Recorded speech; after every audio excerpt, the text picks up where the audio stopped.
I never even considered that the book would be published in the first place. I never really thought about it in terms of publication.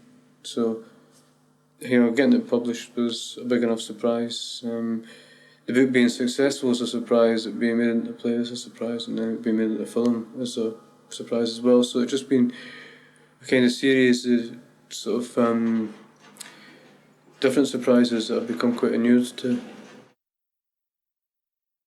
I think the first thing that you have to do, certainly you have to say that you've written a book and that somebody's making a book of the film or a film of the book or a play of the book or whatever, and the whole point of it, the exciting part of it is that it's going to be transformed in some way, and the more, from my own point of view, the more kind of transformation, the better. I don't want it to sort of, you can't have a kind of like, people go on about a faithful interpretation of it, but you can't have a faithful interpretation of something. You can maybe have it in spirit, but it's going to change as it moves into a different medium. And I think with film, you kind of, or even any other sort of different kind of medium, you don't have the same degree of freedom as you maybe do with a blank page, in which you can everything can go on to that blank page, and you can build up a lot of psychological depth to the characters. Whereas in film, you've really got to say, maybe take a line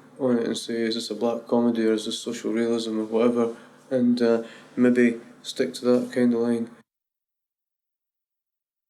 The thing that appealed to me about Shallow Grave was the constant action and movement, and I think that sits really well with the bias towards action that modern writing has, that constant sort of motion and movement and keeping things moving and keeping things happening. The other thing I liked about it was just the sheer beauty of the camera work, the camera angles and the colours, and the use of primary colours as well. That detail in filmmaking, I think, and that kind of sort of craft has just really been absent. That kind of stylisation has been absent in British films.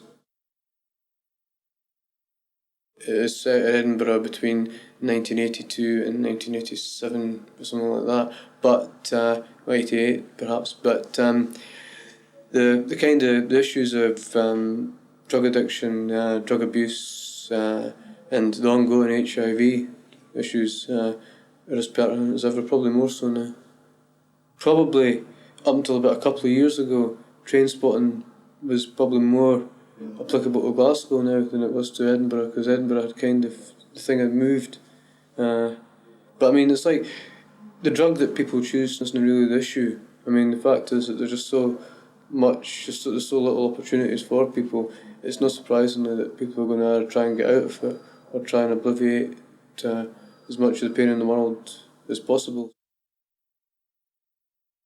You admire the discipline that actors have. It's like I've now sort of worked a fair bit with actors over the year, and I used to think it very much as like